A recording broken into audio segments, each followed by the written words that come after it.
So far, I've been accepting every single battery offer from a company, and every single battery I've gotten has been an A+ quality. However, today we have our first example that is a B or even a C grade battery. This is a brand that other people, upon taking them apart, have noticed a lot of build quality issues. It seems that they worked to fix that. But this battery, after testing, it has some issues with the BMS. Doesn't really seem to understand the voltage, and I'll discharge it down to 50% and then I'll let it sit, and it says it has 90% capacity, so you can't really trust the Bluetooth BMS percentage reading too much. And for saying it has 1280 watt hours, it actually only has 1100. So for that, I have to just X over that. This battery seems like it might be pricier than other offerings, and if you're able to find this for an extremely good deal, that could be recommended. I will not be selling this battery afterwards. I'll be giving it away for free. Normally I like to make money by selling these batteries afterwards, but this one, I'll let somebody take it as it is. Here's the video for it. And I hope I don't come off overly negative, but here's a video about a C grade battery. So last month, GoKWH sent me a battery. They actually sent it to me whenever we were in Illinois, and this sat outside of our apartment for like a whole week. And it's actually a Bluetooth battery. I'm really excited about this. And I totally forgot this was coming whenever it came. This is a neat little, this will slot in neatly in my life because we're going to be going to Valley Forge to test out e-bikes, and I want something to be able to charge them on the way or charge them there. This is a 50% charge. Let's hook it up and let's set it to charge.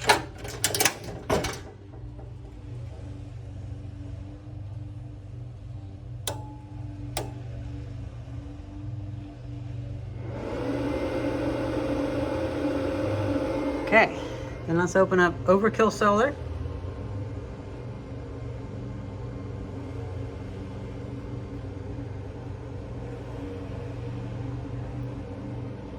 Oh yeah. Let's see.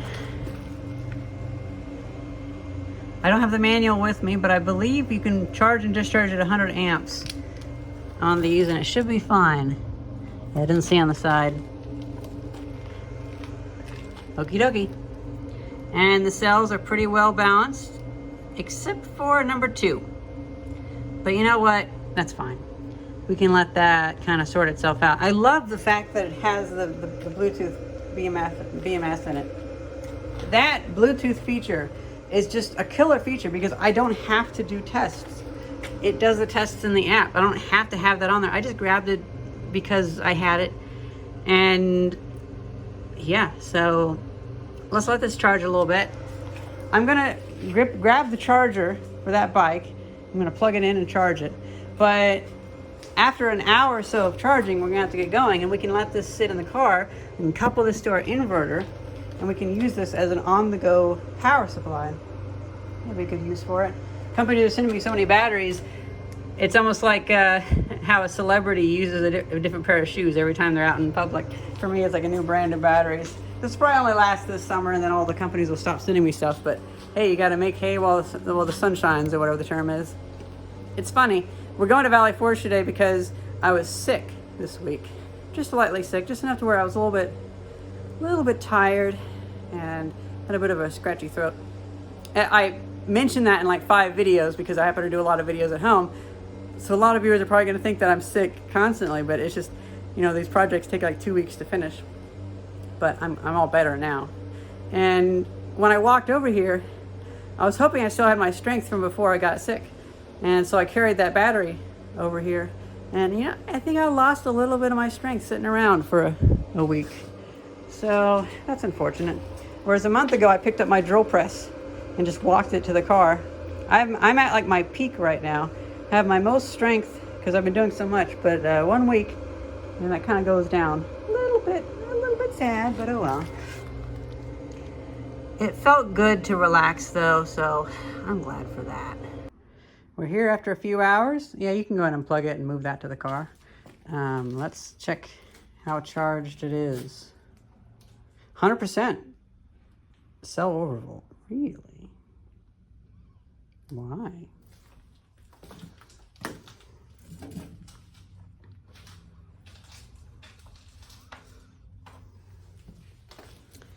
Okay. So it's doing some balancing. Interesting. So that one is over voltage.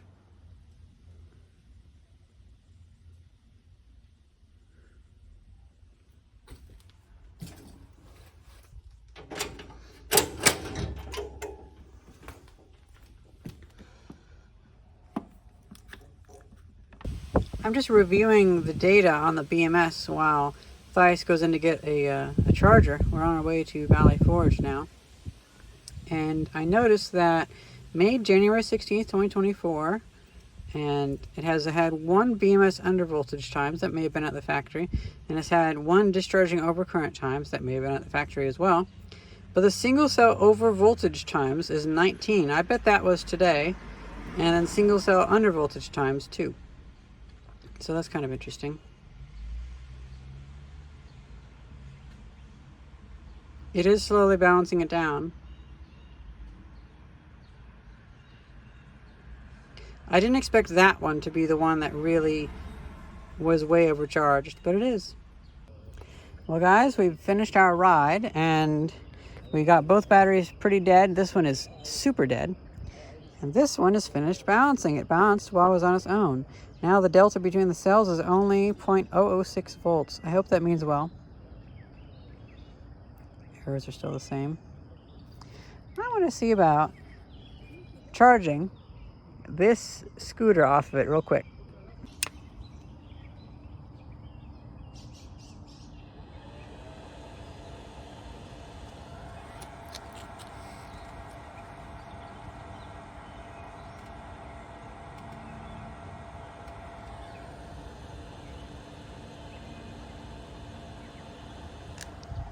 Let's see.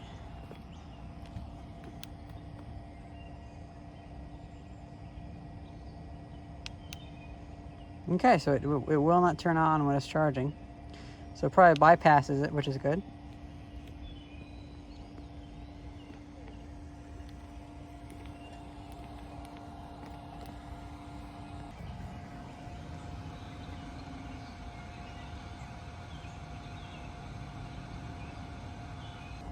So what I think I'm going to do is I'm just going to charge this real quick here. You know, I want to get going, but I can use this as a way to solar charge this e-bike, at least for now, until we make it fully solar chargeable.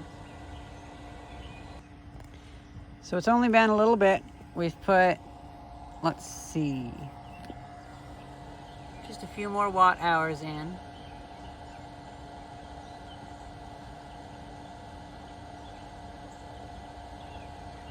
$16 watt hours.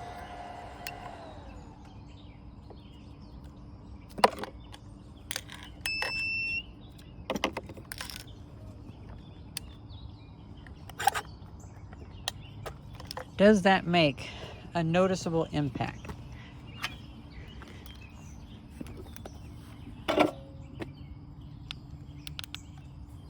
Oh, there it has it up to 2.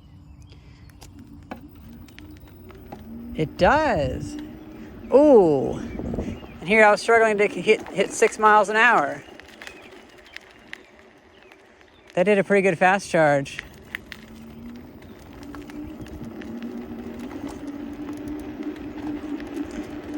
Now it's got that residual charge off, but it's definitely gone a good way.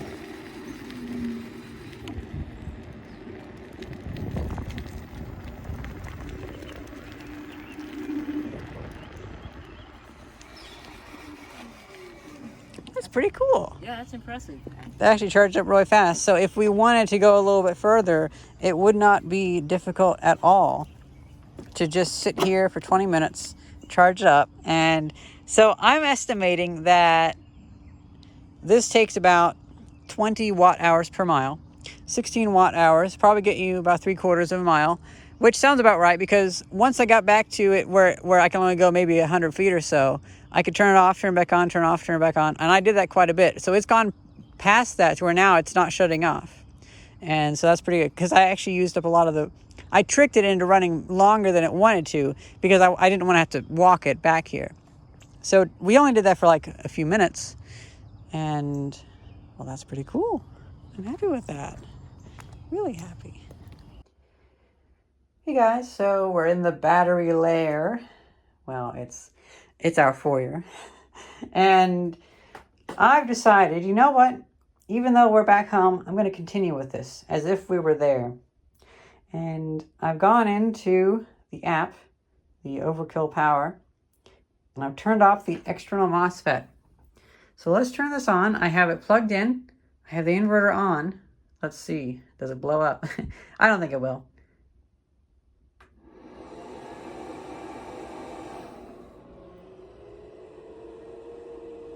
Oh, very cool. This is so exciting. And we can see the same amount of power here.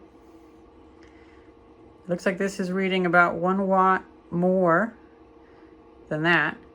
But that one is off by a little bit, so I would trust the voltage on this a lot more. Oh, and also I think that takes about 1 watt. Ah, you know what? That's probably it. It's interesting that it's down to 70% now. I think it did a lot of balance charging. When we left off, it was at like 98%, so that's curious. And now this is still pretty much dead. Let's see, can we turn it on while charging? No, we can't. Okay. That is good though, because whenever the BMS goes full and it disconnects, this will go up to 42 volts. And so sometimes, like for instance on the electric e-bike, you can fry it by having you can fry the computer by having it connected. But having it off keeps it safe. So I'm glad they did that, so you cannot kill your kill your bike by charging it. Okay, I've actually found the source of the power draw. That little power meter that I have on there, it's a cheap discount one, and it consumes about 2 watts, 1 or 2 watts of power. I punched in the numbers of the difference is 360 watt hours of capacity. If it takes 48 watt hours a day to run that, it would have discharged this much in 7.5 days. Well, it's actually been about 6 days. So that rings pretty true. So that's good. It's just that little output meter. It takes about 2 watts to run the LED lights and stuff like that. So that's not a cause for alarm. And I guess I'll actually just turn it off the next time. Although, since it has a BMS, I don't need to have that on there. I just put that on there because my other adapter was in a box and I didn't feel like getting it out. It's been about 2 hours, actually a little bit more, and it's saying on it that we used 23 amp hours or 267 watt hours. I'm actually reading that off of it right now.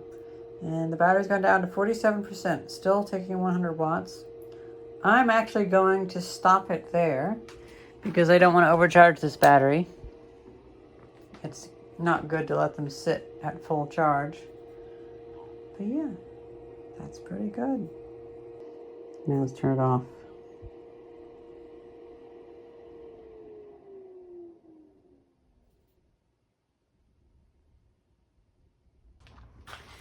So guys, I brought it to the workshop yesterday and I set the charge controller to limit the current. And I also lowered the voltage down to 14.1 volts. Now I'm curious. Okay, looks pretty good. Now we can shut this down. So unfortunately, whenever I brought this back, you know, it had the output off for a while. It said it still had 90% power. That didn't seem right. So We're going to take it back to the house and we're going to run it. We're going to run the air conditioner off of it. And we have a heat wave coming. So we're going to be able to see how much power does this really give. The onboard BMS looks like it'll probably need some calibration. At least it got to this point and there's a really small difference between the voltages of each cell. And there's been no like single cell over voltage times or anything. So that's better.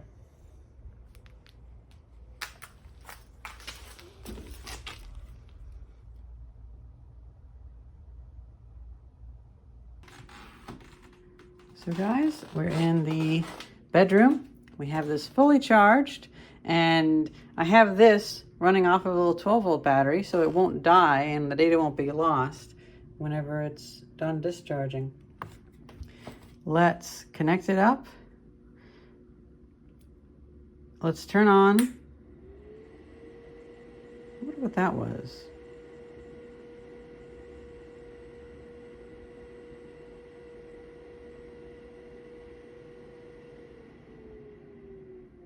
It was a really loud pop.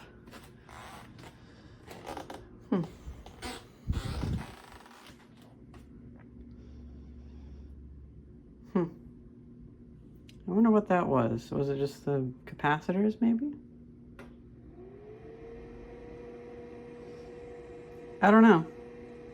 Well, either way, I have 12 volts running into the amp meter so it can stay on even whenever this defaults to off. It's saying 100%. We're at 3.412 volts. It was saying 90% at 3.33 volts though, so we'll see how that goes.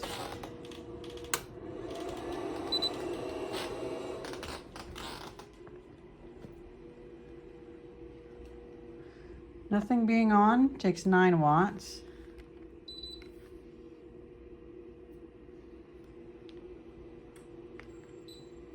Today's going to be quite a warm day, so we're going to have this running for quite a while.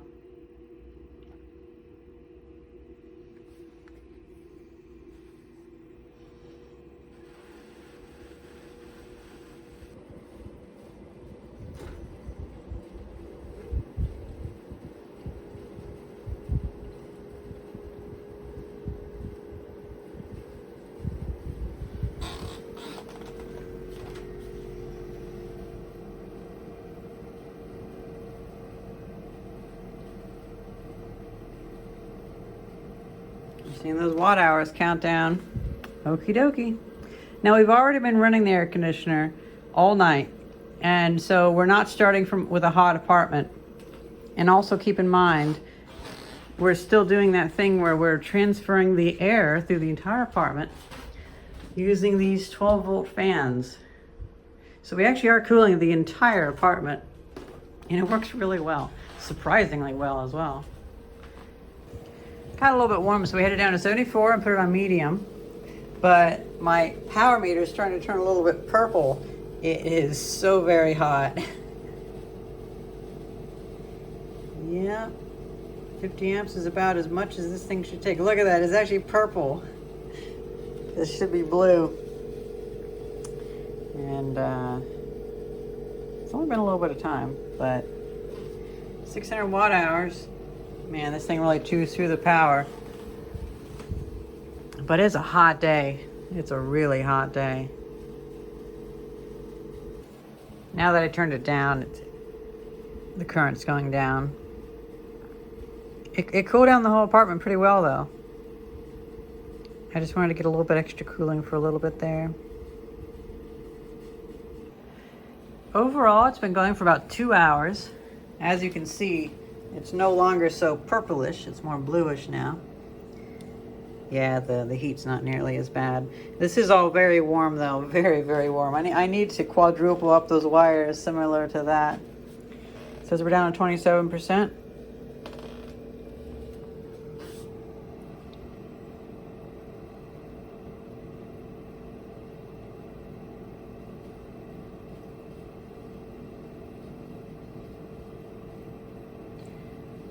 60 amp hours. 824 watt hours. I feel like this battery is going to underperform. I really feel like this battery will underperform unless this keeps going. We'll have to see though. It's only at 12.85 volts.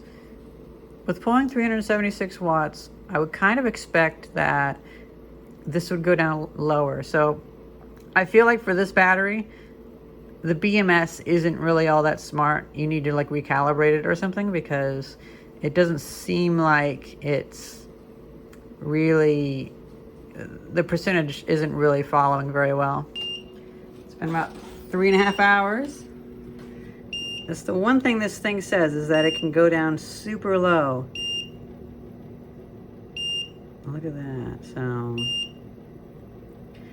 that actually is pretty good.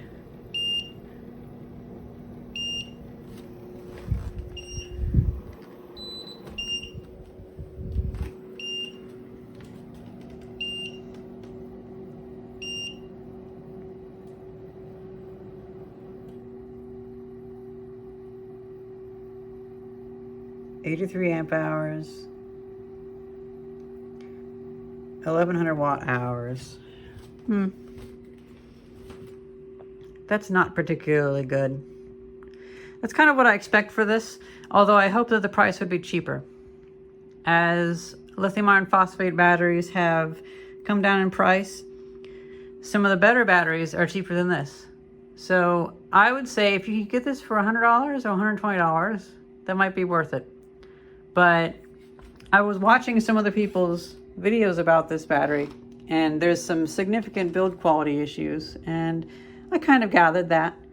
And so yeah, that kind of, it's a B or even a C grade battery.